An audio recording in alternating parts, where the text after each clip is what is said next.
What is the full form of SMILE? SIDBI Make in India Loan for Enterprises. Soft Loan Fund for MSME. SIDBI Make in India Soft Loan Fund for MSME. ठीक है, या फिर आप अगर किसी भी full form जरूर याद रखिएगा। और सिडबी जो है उसके बारे में हमने लास्ट क्लास में पढ़ा था। अब आगे हम पढ़ेंगे startup India. Startup India is also initiative which is started by government for what, for entrepreneurs के लिए उन्होंने शुरू किया था। आज हम लोग क्लास में क्या क्या चीजें कंप्लीट करेंगे, गवर्नमेंट के जितने भी इनिशिएटिव हैं, खासकर रिसेंट जो इनिशिएटिव्स लिए गए हैं उनके बारे में पढ़ेंगे। सिडबी क्या है और सिडबी के अंडर में अभी और कितनी लोन फैसिलिटीज चल रही हैं उनके बारे में पढ़ेंगे। साथ साथ कितने सारे ट्रेनिंग इंस्टीट्यूट्स हैं, अगर पॉसिबल हुआ तो उनके बारे में भी हम आज कंप्लीट करेंगे कि there are how many training institutes are present for entrepreneurs, तो इनके बारे में भी हम पढ़ेंगे। ठीक है, तो सबसे पहले जो गवर्नमेंट के इनिशिएटिव्स थे उसके हम लोगों ने 6-7 इनिशिएटिव कर लिया है। अब नेक्स्ट जो इनिशिएटिव है देखिए, फिर हम स्टार्टअप इंडिया से शुरू करते हैं। स्टैंड अप इंडिया से, स्टैंड अप इंडिया जो है वो लॉन्च हुआ था अप्रैल 2016 में। This initiative was launched by central government in August 2016, यानी 2016 में इसको लॉन्च किया गया। एक मिनट, ठीक है। और इसको स्टैंड अप इंडिया जो है इसको हेडेड किसके द्वारा था, इट वाज हेडेड बाय, और this initiative is started by central government under SIDBI. Small industrial development bank of India ने इसको शुरू किया अगस्त 2016 में। स्माइल प्रोजेक्ट जो था, smile project is also started by SIDBI. याद रखिएगा, smile and this stand up India was started by SIDBI. ठीक है, इसकी एलिजिबिलिटी क्या है, यानी कौन लोग जो हैं बेसिकली इस लोन को ले सकते हैं। तो एलिजिबिलिटी में जो एंटरप्राइजेस है, ट्रेडिंग एंटरप्राइजेस है, मैन्युफैक्चरिंग या सर्विस, ये तीनों सेक्टर जो है एलिजिबल है इसके लिए। ठीक है, यानी तीनों को इसके अंडर में लोन मिल सकता है स्टैंड अप इंडिया प्रोजेक्ट के अंडर में। ठीक है, और इसमें जो शेयर होल्डिंग होना चाहिए, ठीक है, in case of non individual enterprises, ठीक है, और जिसमें 51% जो शेयर है या शेयर होल्डिंग है should be held by an SC ST और वुमेन एंटरप्रेन्योर। तो ऐसे केस में the borrower should not be in default with any financial institution. दो चीजें हैं इसमें, ध्यान रखिएगा। सबसे पहली जो एलिजिबिलिटी कौन कौन टाइप के कौन कौन की एलिजिबिलिटी है, मैन्युफैक्चरिंग सेक्टर की एलिजिबिलिटी है, सर्विस सेक्टर की एलिजिबिलिटी है, ट्रेडिंग सेक्टर की। तीनों सेक्टर को क्या मिलेगा, लोन आराम से मिल सकता है किसमें, इस स्टैंड अप इंडिया में। और अगर कोई ऐसा एंटरप्राइज है, यानी कह सकते हैं नॉन इंडिविजुअल एंटरप्राइज है, यानी कि बहुत सारे इंडिविजुअल्स इसमें है, बहुत सारे लोग मिलके काम कर रहे हैं, तो ऐसे केस में 51% जो शेयर होल्डिंग होना चाहिए या किसी विमेन एंटरप्रेन्योर के हाथ में होना चाहिए, यानी कोई विमेन एंटरप्रेन्योर अगर है तो उसके हाथ में होना चाहिए, या तो शेड्यूल्ड कास्ट या शेड्यूल्ड ट्राइब, यानी इन सब तीनों में से जो बोल सकते हैं ना कि मार्जिनलाइज्ड लोग हैं हमारे सोसाइटी के, अगर इन तीनों के हाथ में 51% शेयर होना चाहिए, एलिजिबल तभी होगा कोई स्टैंड अप इंडिया में, उसी को लोन मिलेगा। और थर्ड एक और इसमें एलिजिबिलिटी का सिचुएशन ये है कि जो बोरोवर होना चाहिए, यानी जो लोन ले रहा है वो किसी भी तरीके से कोई डिफॉल्टर नहीं होना चाहिए, यानी कि उसने प्रॉपरली किसी भी कंपनी का मतलब किसी भी बैंक से लोन लिया और उसको वापस ना किया हो, ऐसा सिचुएशन नहीं होना चाहिए। तो ये जितने भी टर्म्स मैंने बताए हैं ये सारी एलिजिबिलिटी के लिए है stand up India. Stand up India एक बार फिर से ध्यान से सुनिएगा, ये 2016 अगस्त में सिडबी के द्वारा इसको लॉन्च किया गया। इसमें जो एलिजिबिलिटी है ये बेसिकली किसकी है, यहाँ पर ट्रेडिंग, सर्विस, मैन्युफैक्चरिंग तीनों सेक्टर वाले को लोन मिलेगा। लेकिन नॉन इंडिविजुअल जो कंपनीज हैं उनमें विमेन का 51% क्या होना चाहिए, स्टेक यानी शेयर्स होना चाहिए, या फिर किसी शेड्यूल्ड कास्ट और शेड्यूल्ड ट्राइब का, यानी जो मार्जिनलाइज सोसाइटी है उसको अपग्रेड करने के लिए बेसिकली एक तरीके का लोन है ये। और जो बोरोवर है वो डिफॉल्टर नहीं होना चाहिए कि उसने कभी लोन लिया हो किसी बैंक से और उसे वापस ना किया हो। तो किसी भी तरीके का डिफॉल्टर नहीं होना चाहिए बैंक या किसी भी फाइनेंशियल इंस्टीट्यूशन का। इस स्कीम में इंडियन गवर्नमेंट जो है वो फैसिलिटीज दे रहा है बैंक लोन का। वो अमाउंट कितना है? That amount is 10 lakh and to 1 crore. ठीक है, ठीक है। अगर इसमें लोन जो है वो कितने रुपए से कितने रुपए तक मिल सकता है? लगभग 10 लाख से 10 करोड़ रुपए तक लोन जो है, लोन की फैसिलिटी आपको मिल सकती है। ठीक है, और इसमें जो बेसिकली टाइम पीरियड क्या है? जो टाइम पीरियड है गवर्नमेंट ने जो दिया है, जो गवर्नमेंट बिजनेस लोन है या स्टार्टअप्स है, वो 7 साल के लिए इसमें लोन मिलेगा। मतलब the loan is given for 7 years, यानी 7 साल के लिए आपको ये लोन मिलेगा। 7 साल में आपको ये लोन को चुकाना है। अब देखो, एक्सटेंशन के केसेस लगभग हर एक गवर्नमेंट जो भी इनिशिएटिव लेती है उसमें होता है, बट यहाँ पर एज सच कुछ एक्सटेंशन की बात नहीं की गई है। तो हमारा जो टाइम पीरियड होगा वो क्या होगा? 7 साल। तो शॉर्टकट में जो आपको स्टैंड अप इंडिया है वो समझ में आ गया सब बच्चों को? क्लियर है सबको स्टैंड अप इंडिया?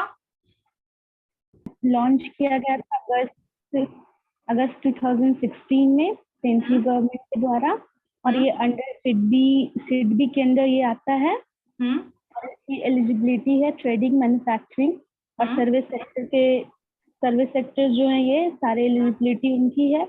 और मैम इसमें एक और है, जो शेयर होल्डिंग है उस एंटरप्राइज का 51% वुमेन एंटरप्रेन्योर होनी चाहिए, या फिर शेड्यूल कास्ट या शेड्यूल ट्राइब की होनी चाहिए, और बोरोवर किसी भी तरह का डिफॉल्टर नहीं होना चाहिए।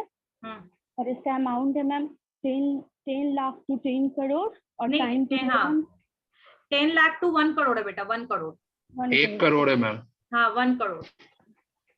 और मैम टाइम पीरियड है मैम इसका 7 ईयर लोन, मतलब 7 ईयर में इनको वापस करना पड़ता है पेमेंट। ठीक है, तो 1 करोड़ है, 10 लाख टू 1 करोड़। ठीक कर लेना वर्षा उस पॉइंट को। ठीक है बेटा, चलिए अब हम आगे बढ़ते हैं। जो अप्रैल में हुआ था ना ma'am 2000। Sustainable finance scheme, sustainable finance scheme. ठीक है, सस्टेनेबल फाइनेंस स्कीम जो है ये बेसिकली ये भी सिडबी के अंडर में ही शुरू हुआ। इसको भी हेडेड किया गया सिडबी के द्वारा। और इसको जो है सस्टेनेबल का मतलब क्या होता है? Who is going to tell me about the sustainable? What is the meaning of sustainable? I guess कि सब लोगों ने क्लास 6 to 10th में सोशल साइंस पढ़ा होगा। सस्टेनेबल का टर्म आता है सस्टेनेबल डेवलपमेंट, जिसको हम कहते हैं। क्या होता है सस्टेनेबल?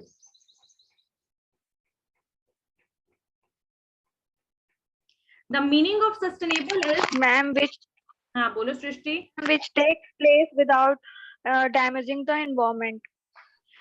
एग्जैक्टली ठीक है, बट थोड़ा अधूरा रह गया बेटा। देखो, इसमें सस्टेनेबल का मतलब होता है utilisation of natural resources in that way that we are just not exploiting it and we are preserving it और conserving it for the future generation as well. यानी कि जब हम कोई भी नेचुरल रिसोर्सेज को जो भी हम यूज कर रहे हैं उसको इतना एक्सप्लॉइट नहीं करना, ओवर यूज नहीं करना है कि आगे का फ्यूचर जनरेशन उसको देख ही ना पाए। तो हमें प्रॉपरली यूटिलाइज करना है, कोई वेस्ट नहीं करना है। ठीक है, रिन्यूएबल सोर्सेज का यूज करना, और साथ में हम फ्यूचर जनरेशन के लिए भी हमें कुछ छोड़ना है, natural resources, minerals, wild life, सब कुछ। तो इसको हम कहते हैं सस्टेनेबल डेवलपमेंट। तो सस्टेनेबल फाइनेंस जो स्कीम है इसमें कौन कौन सी इंडस्ट्रीज है इसको लिख लीजिए। ये हेडेड है सिडबी के द्वारा, small industries development bank of India. अच्छा, एक इको फ्रेंडली, अभी कुछ दिन पहले मैंने फेसबुक पे देखा था, एक इको फ्रेंडली कंपनी शुरू हुआ है। ठीक है, इसके बारे में आप लोगों का काम है, इससे मुझे याद आ गया, इसके बारे में पता लगा के मुझे नेक्स्ट क्लास में बच्चे बताएंगे कि यस ऋत्विक बताना है। एक कंपनी है जिसको शुरू किया गया अभी कुछ दिन पहले, एक इंटरव्यू मैंने देखा था, मुझे नाम प्रॉपर याद नहीं आ रहा है, लेकिन उस इंटरव्यू में उस जो पर्सन ने ये बताया कि उसने जो कंपनी शुरू किया है वो हैंड बैग्स बना रहा है। जो आप लोग नहीं होता है कैरी बैग्स जो होते हैं, स्मॉल कैरी बैग्स, और स्टाइलिश जो विमेन टोटे बैग्स वगैरह यूज करती हैं, तो उस टाइप के वो बैग्स बना रहे हैं और उसको रिसाइकिल कर रहे हैं। वो किससे? प्लास्टिक से। जो आप लोग कचरा फेंकते हैं ना, प्लास्टिक से होता है। जो खाने कुरकुरे के पैकेट्स हो गए और भी पैकेट्स जो होते हैं जिसमें हम खाने की चीजें मार्केट से लेते हैं, उन पैकेट्स को रिन्यू करके वो टोटे बैग्स एंड ऑल ये सब बना रहे हैं, कैरी बैग्स एंड टोटे बैग्स। तो इसके बारे में नेक्स्ट क्लास में मुझे पता करके बताना कि वो एंटरप्रेन्योर जो है उसका नाम क्या है और उसने ये काम जो शुरू किया। तो ये इस टाइप के जो वर्क होते हैं ना, ये सस्टेनेबल डेवलपमेंट के अंडर में आते हैं। ठीक है, तो याद रखिएगा इस चीज को। क्लियर है? अब हम थोड़ा सा आगे मूव करते हैं। तो इंडस्ट्री, कौन कौन सी इंडस्ट्री कवर होगा आपका सस्टेनेबल फाइनेंस स्कीम में? कौन कौन से इंडस्ट्री है? Green energy, green energy, green energy, non renewable energy, non renewable energy, green energy, non renewable energy, technology hardware, technology hardware, technology hardware, renewable energy, green energy, renewable, non renewable energy, non renewable energy, renewable energy and technology hardware. ठीक है, renew से बना है renewable. ठीक है, तो ये सारी इंडस्ट्रीज जो है इसके अंडर में कवर होंगी सस्टेनेबल फाइनेंस स्कीम के अंडर में। अब एलिजिबिलिटी क्या है, यानी कैसे एलिजिबल होगा इस टाइप का जो लोन और फाइनेंस जो है, ऐसे बेसिकली इंडस्ट्रीज को कैसे मिलेगा? तो एलिजिबिलिटी में लिखिएगा कि रिन्यूएबल एनर्जी जो प्रोजेक्ट होते हैं जैसे सोलर पावर प्लांट्स हो गया, ये सारे लोग एलिजिबल हैं। जैसे कि रिन्यूएबल एनर्जी में सोलर पावर प्लांट्स हो गया, आप लोगों ने देखा होगा कि रूरल एरियाज में बहुत ज्यादा यूज होता था जहां इलेक्ट्रिसिटी की काफी प्रॉब्लम होती थी। तो आप लोगों ने देखा होगा, जैसे आप क्या बोलते हैं उस वर्ड में भूला है, वो बेसिकली सोलर एनर्जी के थ्रू आपके घर में लाइट्स वगैरह जलते हैं उससे। ठीक है, तो वो सारी चीजें अगर हो गई तो रिन्यूएबल एनर्जी में क्या क्या चीजें आ गई, जैसे सोलर पावर प्लांट लगाया आपने, वो आ गया। विंड एनर्जी जनरेटर्स अगर लगाते हैं तो वो भी आ जाएगा इसमें। मिनी हाइडल पावर प्लांट, यानी हाइडल का मतलब यहाँ पर जो वाटर से एनर्जी निकलता है, अगर वैसे प्लांट्स आप लगाते हैं तो वो भी आ जाएगा इसमें। तो एलिजिबिलिटी में क्या क्या आएगा? Renewable energy projects, solar power plants हो गया, विंड एनर्जी जनरेटर्स हो गया, मिनी हाइडल पावर प्लांट्स हो गया, मिनी हाइडल पावर प्लांट्स हो गया, बायोमास हो गया, बायोमास या गैसीफायर पावर प्लांट। ठीक है, तो ये जितने भी है ना एलिजिबल है, इनको लोन मिल जाएगा। अगर आप भी कोई एंटरप्रेन्योर हैं और आप कोई सस्टेनेबल डेवलपमेंट या सस्टेनेबल एनर्जी या फिर आप कोई नेचुरल एनर्जी को यूज करके कुछ नया बनाते हैं, कुछ लेकर आते हैं, तो ऐसे केस में, ऐसे सिचुएशन में आपको क्या मिल सकता है, क्या सुविधा मिल सकती है आपको? बेसिकली आपको लोन की सुविधा मिलेगी गवर्नमेंट की तरफ से सस्टेनेबल फाइनेंस स्कीम के अंडर में। ठीक है, ऑब्जेक्टिव क्या है इसका, मतलब क्या ऑब्जेक्टिव है बेसिकली सस्टेनेबल फाइनेंस स्कीम का, क्या क्या ऑब्जेक्टिव है? क्लियर हो रहा है ना सस्टेनेबल फाइनेंस स्कीम क्या है, क्या चीज के लिए एलिजिबल है, किस चीज में ये काम कर रहे हैं? अगर इसकी ऑब्जेक्टिव बात करें तो objective of this is for startup. ठीक है, स्टार्टअप स्कीम के लिए है कि अगर कोई भी कंपनी, कोई भी पर्सन, इंडिविजुअल एंटरप्रेन्योर है और वो कोई एनर्जी इफिशिएंसी से रिलेटेड चीजों को बना रहा है, यानी कि जो नेचुरल एनर्जी को यूज करके कुछ बना रहा है, रिन्यूएबल हो गया, प्लास्टिक्स को रिन्यू करके प्रोडक्ट्स बनाना, तो all these things comes under the इस सस्टेनेबल फाइनेंस स्कीम। तो एक तरीके से ये जो एक मोटिवेशन है एंटरप्रेन्योर्स के लिए कि आप अगर कोई भी इस टाइप की चीजें करते हैं जो एनवायरमेंट के प्रोटेक्शन में हेल्पफुल है, तो उनको लोन मिलेगा। ठीक है, तो ये थी आपकी सस्टेनेबल फाइनेंस स्कीम। और मैं आप लोगों को अभी एक छोटा सा और बात बताती हूँ। Who is going to tell me all types of schemes, जितने भी स्कीम्स मैंने कवर कराए हैं अभी government schemes? Yes Sonam?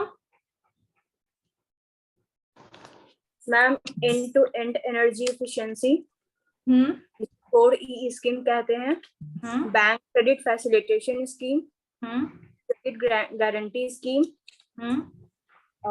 Credit linked for capital subsidy for technology upgrades, for युद्धमी योजना, MSME business loan for startup in 59 minute, प्रधानमंत्री मुद्रा योजना, सिडबी और उसका stand up India and sustainable finance scheme. Very good, सारे बच्चों ने लिख लिया इसे? अब चलिए हम थोड़ा सा सिडबी के बारे में पढ़ते हैं कि SIDBI small industrial development bank of India क्या है और इसके फंक्शंस वगैरह क्या है, इसके बारे में हम पढ़ते हैं, समझते हैं। उसके बाद कुछ स्कीम्स जो हैं जो सिडबी ने स्पेशली स्टार्ट किया है, जिसमें से 2 स्कीम हमने कर लिया है, जैसे स्माइल है, ठीक है, आपका एक और था स्माइल, और एक और कौन था जो सिडबी के अंडर में स्टार्ट हुआ है Sonam? Stand up India. Stand up India और स्माइल, ठीक है। एक और था sustainable finance scheme. Sustainable finance scheme जो है वो भी स्टार्ट हुआ है सिडबी के अंडर।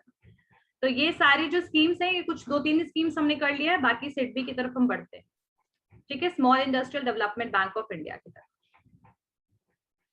तो small industrial development bank of India जो है एक इंडिपेंडेंट फाइनेंशियल इंस्टीट्यूशन है, यानी कि एक लोन और बैंक की तरह एक इंस्टीट्यूशन है, और इसका एम जो बेसिकली है, जो सिडबी का जो बेसिक एम क्या है, that is the growth and development of MSME, यानी कि micro small and medium enterprises को डेवलपमेंट ही सबसे बड़ा एम है small industrial development bank of India का, ठीक है।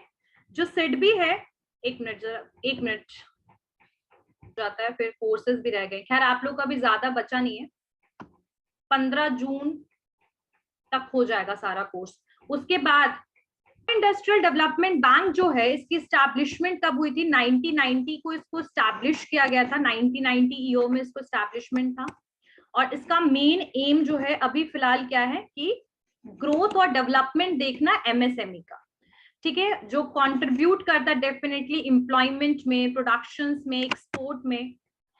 और इसका और एक चीज और भी करता है सिडबी कि ये हमेशा क्रेडिट फ्लो पे ध्यान देता है, यानी कि एमएसएमई तक कितने पैसे जाने हैं, कितने भेजने, और नए नए प्रोजेक्ट को शुरू करता है। फंक्शंस की अगर मैं बात करूं सिडबी की कि क्या फंक्शन है, तो बेसिकली एक तरीके का वही बोल सकते हैं, एक इंस्टीट्यूशन है जिसका जो मेन एम ही है वही प्रोवाइड करना, मॉडर्न टेक्नोलॉजी के बारे में बताना, फिर डेवलपमेंट्स पे ध्यान देना एमएसएमईज के, कुछ नया मॉडर्न टेक्नोलॉजी आया है तो एमएसएमई के लिए कोई प्रोजेक्ट शुरू कर देना, क्लियर है ना। प्रमोशन और डेवलपमेंट सबसे बड़ा काम है इसका, याद रखिएगा इसका जो मेजर ऑब्जेक्टिव क्या है। और बस इस मुझे तो नहीं लग रहा इससे ज्यादा इसमें कुछ है, बस वही कि कुछ फाइनेंस वगैरह देना, जैसे बैंकिंग फैसिलिटीज वगैरह प्रोवाइड करना, रिस्क कैपिटल, सस्टेनेबल फाइनेंसिंग वगैरह देना, ठीक है। और सिडबी फोकस करता है एक क्रेडिट प्लस अप्रोच में, यानी कि technology modernisation, upgradation, cluster development, entrepreneur development और enterprise development, upgrading the skill, support marketing activities. तो ये कुछ एडिशनल काम भी करता है, जैसे कि आपका ध्यान से सुनिएगा, सिडबी 1990 में शुरू किया गया। सबसे मेन एम सिडबी का क्या है? एमएसएमई को सपोर्ट करना, एमएसएमई के डेवलपमेंट पे ध्यान देना, एमएसएमई को प्रमोट करना, साथ साथ कुछ एडिशनल चीजों पे ध्यान देना, जैसे ट्रेनिंग फैसिलिटीज प्रोवाइड करना, स्किल डेवलपमेंट पे काम करना, मॉडर्नाइजेशन एंड अपग्रेडेशन पे काम करना, कॉस्ट आप बोल सकते हैं कि क्रेडिट फ्लो पे ध्यान देना, credit flow toward the MSME, ठीक है। तो ये बेसिकली कुछ इसके इंपॉर्टेंट जो है फंक्शंस हैं, ठीक है, ये फंक्शंस इसके हैं। और इसको एस्टैब्लिशमेंट डेट हमेशा याद रखना, 2 अप्रैल 1990, 2 अप्रैल 1990। और ये एक स्टैट्यूटरी बॉडी है। स्टैट्यूटरी बॉडी का मतलब समझ में आता है क्या होता है? जब कोई बिल को पार्लियामेंट में पास करके जब हम एक्ट में कन्वर्ट करते हैं तो स्टैट्यूटरी बॉडी या स्टैट्यूटरी थ्रू बनता है वो पर्टिकुलर जो आपका ऑर्गेनाइजेशन है। जैसे कि एग्जाम्पल में बता देती हूँ मैं कुछ example, reserve bank of India act 1934, banking regulation act 1949, ठीक है। तो ये सारी चीजें पार्लियामेंट के थ्रू पास ऑन हुई है। रीजनल रूरल बैंक का जो एक्ट आया था 1975, ठीक है। नाबार्ड भी इससे पहले एक्ट के थ्रू आया है 1982। तो ये सारे के सारे जो हैं एक तरीके से स्टैट्यूटरी बॉडी है। तो सिडबी भी एक पार्लियामेंट के थ्रू बना हुआ एक एक्ट है, क्लियर हो गया। और ये सारे किसके अंडर में आते हैं? सिडबी जो है वो आरबीआई के अंडर में काम करता है, reserve bank of India, that is the apex body of the India. Clear हो गया। तो आई थिंक कि शॉर्टकट में आप लोग को सिडबी का फंक्शन, सिडबी के बारे में बताया। Who is going to tell me about SIDBI in short? Who is, raise your hand, who is going to tell me about SIDBI? जो भी मैंने अभी बताया कि क्या क्या बेसिकली फंक्शन है एंड ऑल. Anyone else? कोई और बच्चा जो मुझे बताना चाहेगा एस्टैब्लिशमेंट डेट से लेकर के छोटी छोटी जो चीजें मैंने बताई कि क्या क्या वो काम करता है. यस शिप्रा. यस मैम, ये शिप्रा इसका शिप्रा बेटा बेटा बेटा सुनो, नेटवर्क इशू हो रहा है, आपकी आवाज ना बहुत अच्छे से नहीं आ रही क्लियर, तो आप बोलिए जरा एक लाइन. आवाज आ रही है? हाँ अब आ रही है, बताइए. मैम ये स्टैब्लिश हुआ 2 अप्रैल 1990 को. इसका एम है कि ये ग्रोथ और डेवलपमेंट देखना. किसका ग्रोथ और डेवलपमेंट? एमएसएमई का ग्रोथ और डेवलपमेंट. और इसके फंक्शंस और भी क्या है? Credit flow. हाँ, क्रेडिट फ्लो टुवर्ड एमएसएमई. ये एक स्टैट्यूटरी बॉडी है. ये एक इंस्टीट्यूशन है जो मॉडर्न टेक्निक्स मतलब ध्यान देता है मॉडर्न टेक्निक्स को लाने में. इसका मेजर ऑब्जेक्टिव है एमएसएमई का को प्रमोट करना. ठीक है, good. Anyone else who want to add on something in this? Good, Shipra. Anyone else who want to add on something in this? Sonam, you want to say something else? Yes, ma'am. Okay, बेटा बोलो. Ma'am इसमें कुछ additional work भी होते हैं जैसे training, skill development, modernisation and upgradation, और facility देता है जैसे banking facility, risk sustainable, credit plus approach facility, ये सब मैम. और ये आरबीआई के अंडर वर्क होता है सिडबी, और स्टैट्यूटरी बॉडी है जिसमें एग्जांपल हो गया आरबीआई, बैंक. नहीं, ये एग्जांपल नहीं है, मैंने बस बताया कि सिडबी के द्वारा कौन कौन से लोन ऑफर है. तो सबसे पहले स्माइल तो सबको पता है, SIDBI makes in India soft loan fund, ठीक है, for MSME, micro small and medium enterprises. तो ये पहला आपका हो गया. सेकंड एक और है smile equipment finance. Smile equipment finance और बाकी एक दो तो मैंने अभी और लिखवाया ही थे आप लोगों को, तो वो सारे सिडबी के अंडर में आते हैं. एक और भी है, ठीक है, smile equipment finance. Smile equipment finance. अब इसमें क्या होता है इसके बारे में मैं थोड़ा सा बता देती हूँ आप लोगों को. जो स्माइल इक्विपमेंट फाइनेंस है, सेफ जिसको हम कहते हैं, ये एक सिंप्लीफाइड एप्लीकेशन फॉर्मेट है. इसका फुल फॉर्म क्या है? सिंप्लीफाइड एप्लीकेशन फॉर्मेट है, जिसमें एमएसएमई एंटिटीज को अगर कोई नया इक्विपमेंट खरीदना होता है तो उस केस में अगर उनको फाइनेंस की जरूरत है तो ऐसे केस में उनको लोन की सुविधा सेफ के अंडर में मिलता है. इसको हम कहते हैं smile equipment finance, SEF. But safe का मतलब यहाँ पर दो लिखा हुआ है. एक तो आपके स्कीम का नाम है स्माइल इक्विपमेंट फाइनेंस, और एक सेफ है सिंप्लीफाइड एप्लीकेशन फॉर्मेट जो है आपका. नहीं, it's not safe, actually it's Saif. तो आप सेफ याद रखिएगा कि सेफ का जो फुल फॉर्म है वो क्या है? स्माइल इक्विपमेंट फाइनेंस, ये नाम है आपकी स्कीम का. और इसके अंडर में बताया गया है कि जो आपका सेफ है वो एक एप्लीकेशन फॉर्मेट है, एक सिंपल एप्लीकेशन फॉर्मेट है, जो जिसमें एमएसएमई को अगर चाहिए कोई नया इक्विपमेंट खरीदना है अपनी कंपनी के लिए, ठीक है, अपने मैन्युफैक्चरिंग यूनिट के लिए अगर उनको कोई इक्विपमेंट की जरूरत है या फिर फाइनेंस की जरूरत है, तो ऐसे केस में ये लोन आपको प्रोवाइड करता है. और रिपेमेंट, जो इसका रिपेमेंट पीरियड है वो कितना है? 72 मंथ. 72 मंथ का मतलब क्या हुआ? 6 साल. 6 साल जो है वो इसका रिपेमेंट जो टेन्योर है दैट इज 6 years और 72 मंथ. और जो लोन है, लोन अमाउंट जो इसमें स्टार्ट होता है वो 10 लाख से होता है. तो स्माइल इक्विपमेंट स्कीम जो है एक बोल सकते हैं एक लोन स्कीम है जो सिडबी के अंडर में शुरू किया गया.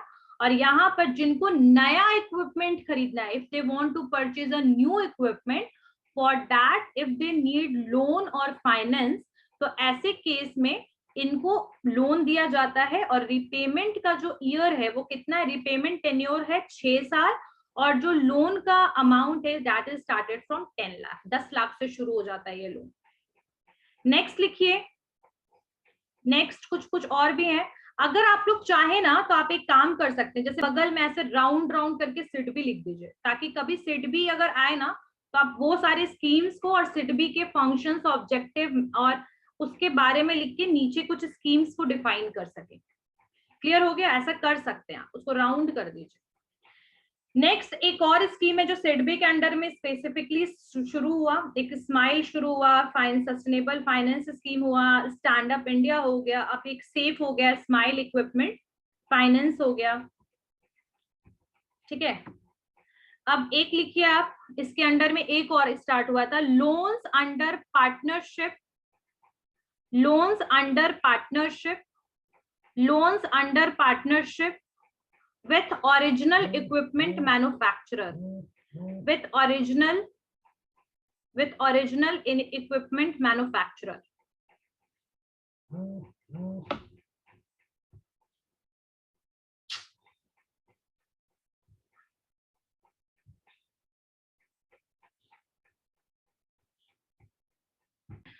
तो हम लोग बात कर रहे थे loan under the partnership with OEM, original equipment manufacturer. ठीक है, ये जो लोन स्कीम है ये भी सेम वही है, मशीन परचेजिंग के लिए हेल्पफुल है। ठीक है, और यहाँ पर जो मिनिमम, बस इसमें क्या चाहिए, इसमें एक एलिजिबिलिटी क्या होगी कि जो कंपनी होनी चाहिए एटलीस्ट वो 3 साल पुरानी होनी चाहिए। ऐसा ना हो कि बिल्कुल नई कंपनी है एंड दे आर टेकिंग, खैर उसके लिए भी लोन स्कीम्स है, बट इसके अंडर में वो कंपनीज नहीं आएंगी जो बिल्कुल न्यू है और नई शुरू हुई है। वैसे जो बेसिकली पहले से ही जो 3 साल का मिनिमम उसका बिजनेस एग्जिस्टेंस है, तो ऐसे केस में उनको ये लोन मिलेगा और उनका जो टेन्योर है इस लोन को चुकाने का, दैट इज 5 years और 60 month। यानी loan under partnership with original equipment manufacturer जो है, ये लोन स्कीम जो है वो MSME के लिए बहुत ज्यादा हेल्पफुल है। और ये बेसिकली 3 साल, जब आपका बिजनेस का 3 साल हो जाएगा तब आपको ये लोन दिया जाएगा और इसको चुकाने का जो टाइम है दैट इज 5 years। और इसमें जो लोन है ये मैक्सिमम 1 करोड़ तक का मिलता है। ठीक है, 1 करोड़ तक का।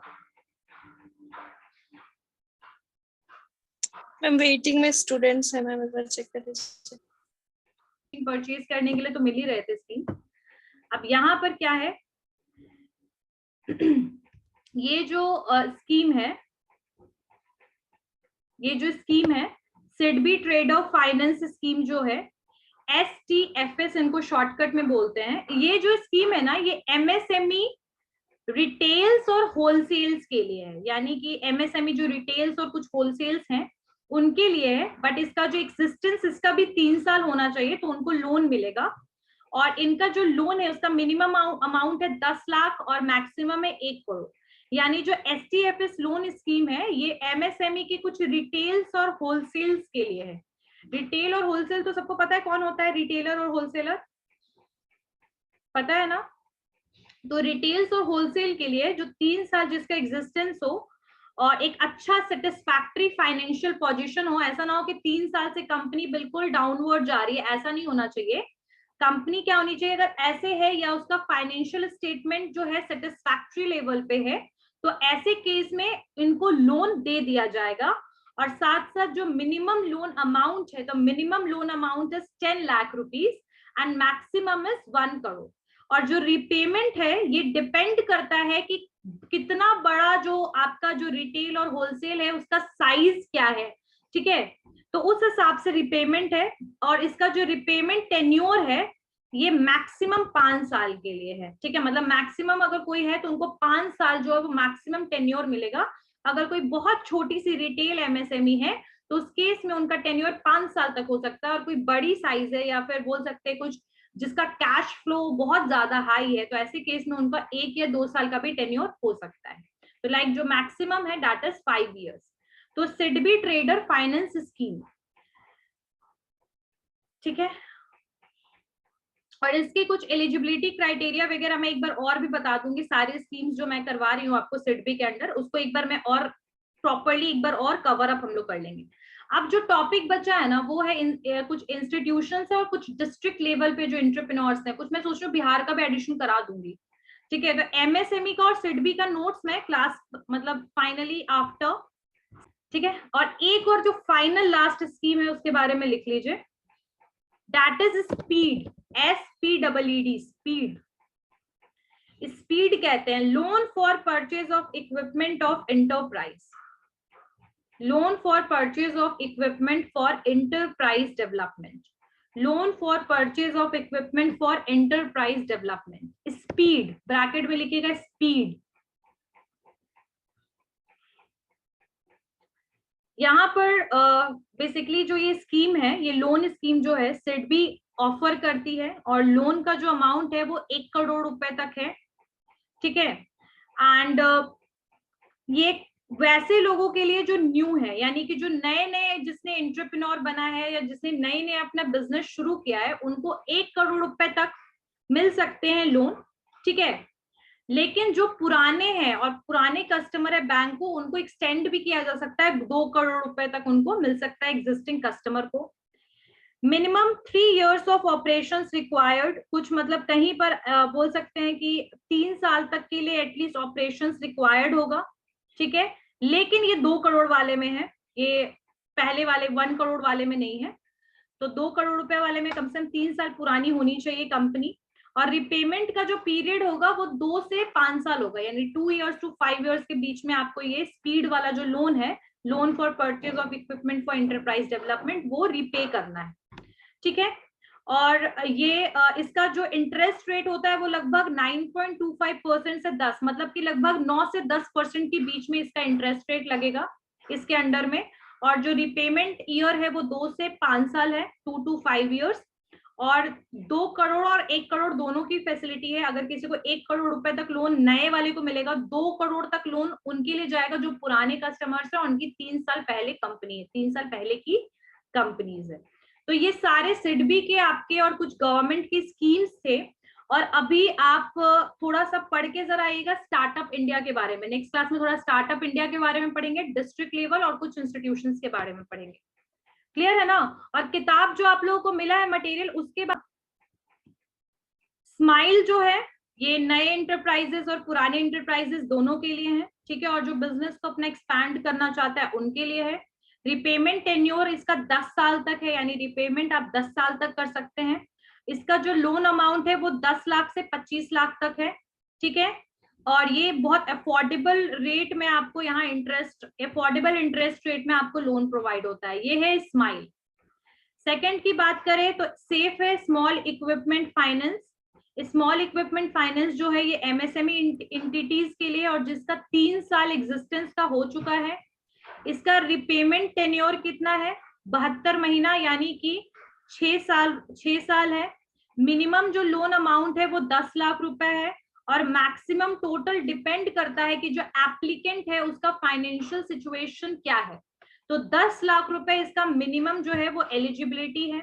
और जो लोन है वो स्कीम जो है वो बहुत ही अफोर्डेबल इंटरेस्ट रेट में सेफ भी प्रोवाइड होता है, यानी स्मॉल इक्विपमेंट फाइनेंस। नेक्स्ट आता है आपका loans under the partnership with OEM. ये भी एमएसएमई एंटिटीज के लिए है जो फाइनेंशियल सेक्टर में जिनका 3 साल हो चुका है। और इसका टेन्योर जो है वो 6 साल की जगह, इसका पहले वाले का 6 था ना, इसका 5 साल है, ठीक है। मिनिमम लोन अमाउंट जो है वो 1 करोड़ है, और कुछ अगर किसी को हायर लोन चाहिए तो अप्लाई कर सकते हैं, बट चांसेस क्या है मिलने के नहीं मिलने के वो डिपेंड करता है टोटली। और यहाँ पर भी जो आपका लोन स्कीम है वो एमएसएमई के लिए मशीन परचेजिंग करने के लिए काइंड ऑफ है। वर्किंग एक और अच्छा, एक वर्किंग कैपिटल कराया है कि नहीं आप लोगों को? वर्किंग कैपिटल, एक वर्किंग कैपिटल भी है, कैश क्रेडिट जिसको कहते हैं। इसमें कुछ कस्टमर्स जो होते हैं ना अंडर सिडबी, यानी small industrial development bank of India के जो कस्टमर्स होते हैं उनको मिलता है वर्किंग कैपिटल। वर्किंग कैपिटल क्या होता है ये बता देती हूँ। जैसे अगर कोई कंपनी हम शुरू करते हैं या कोई मैन्युफैक्चरिंग सेक्टर हमने शुरू कर दिया, जैसे मैंने एक मान लो कि मैंने एक क्लोथ का मैन्युफैक्चरिंग सेक्टर ओपन किया, ठीक है। अब ऐसे केस में मुझे इलेक्ट्रिसिटी चाहिए, मुझे हर महीने रेंट देना पड़ता है, मुझे रॉ मटेरियल मंगवाना पड़ता है, मुझे कुछ एसेसरीज चाहिए, स्टिचिंग के लिए मशीन्स कुछ। तो यहाँ पर जो स्टिचिंग मशीन्स हो गए या लैंड हो जाता है, ये सारी चीजें आपके फिक्स्ड कैपिटल में आता है, यानी आप इसके लिए ऊपर एक बार इन्वेस्ट करते हैं। बट जो डे टू डे के खर्चे होते हैं, जैसे मान लीजिए कि आपने वेजेस पे लेबर को रखा है, यानी हर दिन उसको दिहाड़ी देते हैं, तो ऐसे केस में लेबर कॉस्ट हो गया, कुछ ओवरहेड कॉस्ट आपके हो गए, जैसे कि आपका इलेक्ट्रिसिटी बिल वगैरह हो गया, अगर आप हर महीने ट्रांसपोर्ट कर रहे हो तो ट्रांसपोर्टेशन कॉस्ट हो गया। तो जो आपके डे टू डे के लिए जो आपको पैसे चाहिए होते हैं उनको कहते हैं वर्किंग कैपिटल। क्लियर हो गया ना सबको, पता लग गया what is the meaning of working capital. तो यहाँ वर्किंग कैपिटल की भी फैसिलिटी जो है वो सिडबी यहाँ पर प्रोवाइड करता है। और इस वर्किंग कैपिटल कैश क्रेडिट जिसको कहते हैं हम, यहाँ वर्किंग कैपिटल जो है वो एमएसएमई के लिए सिडबी अवेलेबल करवाता है, ठीक है। और कुछ अप्रूवल्स वगैरह के बाद उनको वर्किंग कैपिटल के लिए पैसे मिल जाते हैं। मान लो कि मैं कंपनी हूँ और मेरे पास ना अभी प्रोडक्ट को मैन्युफैक्चर करने के लिए पैसे नहीं है, यानी रॉ मटेरियल को मंगवाने के लिए पैसे नहीं है, और एक टाइम ऐसा आया कि मेरे पास 1 रुपया भी कैश नहीं है, पैसा नहीं है, मैं कैसे मंगवाऊंगी। मेरे सारे जो अमाउंट है वो क्रेडिट पे है, यानी कि सब लोगों को मैंने उधार पे दे रखा है, अब मेरे पास कुछ पैसे नहीं कि मैं रॉ मटेरियल खरीद पाऊँ, ठीक है। तो ऐसे केस में जब हमें वर्किंग कैपिटल की जरूरत होती है तो हमें सिडबी जो है एमएसएमई को वर्किंग कैपिटल भी प्रोवाइड कराता है, ठीक है। अब इसमें कौन कौन से हो जाएंगे वर्किंग कैपिटल जो है, ये एग्जिस्टिंग कस्टमर्स के लिए। टेन्योर डिपेंड करता है बैंक की गाइडलाइंस पे, क्योंकि वर्किंग कैपिटल एक तरीके का स्मॉल लोन रिक्वायर्ड होता है, यानी कि छोटे मोटे लोन्स जो होते हैं या फिर शॉर्ट टर्म लोन्स जो होते हैं उनके लिए। और कितने रुपीस दे सकते हैं डिपेंड करता है कि कंज्यूमर का प्रोफाइल कैसा है। और वर्किंग कैपिटल जो है, यहाँ फैसिलिटीज जो है, यहाँ पर सिडबी के अंडर में 2-3 बैंक्स हैं, उनके अंडर में मतलब वो फैसिलिटीज देते हैं वर्किंग कैपिटल का। तो सिर्फ वर्किंग कैपिटल भी याद रखोगे तो काफी है, इसमें ना टेन्योर वगैरह का कोई सिस्टम नहीं है। नेक्स्ट है आई थिंक स्पीड रह गया है, कि स्पीड भी हो गया कि 1 करोड़ रुपए तक दे सकता है नए वाले को और 2 करोड़ पुराने वाले को। तो आई गेस सारे सिडबी के पॉइंट्स लगभग खत्म हो चुके हैं। चलिए कुछ गवर्नमेंट के अभी नए नए स्कीम्स क्या क्या आए हैं, तो उसमें लिखिए एक multiplier grant scheme for IT and IT research and development. Multiplier grant scheme MULT multiplier PLIER plier multiplier grants GRANTS grants scheme MGS for IT research and development, for IT research and development, IT research and development. एक और भी आया है government का, वो है modified special incentive package. Modified special incentive package M लिखिएगा ऐसे लिख सकते हैं M, और आगे लिखिएगा SIPS SIPS SIPS modified special incentive package scheme, modified special incentive package scheme, ठीक है। उसके बाद एक और है the venture capital assistance scheme, the venture capital assistance scheme, the venture capital assistance scheme, assistance scheme, the venture capital assistance scheme. फिर वो credit guarantee तो आप लोग कर ही चुके हो। एक और है raw material assistance, raw material assistance, raw material assistance. फिर infrastructural development scheme, infrastructural development scheme. Atal incubation centre, Atal ATAL Atal incubation INCUBATION incubation centres. अच्छा इंक्यूबेशन का मतलब पता है किसी को? What is the meaning of incubation? What is the meaning of incubation?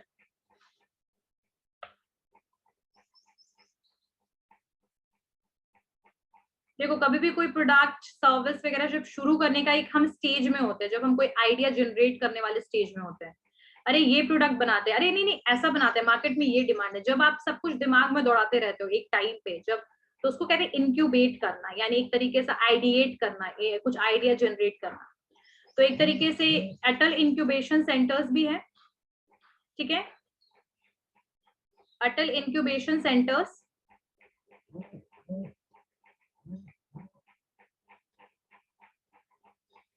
Atal incubation centre Atal incubation centres,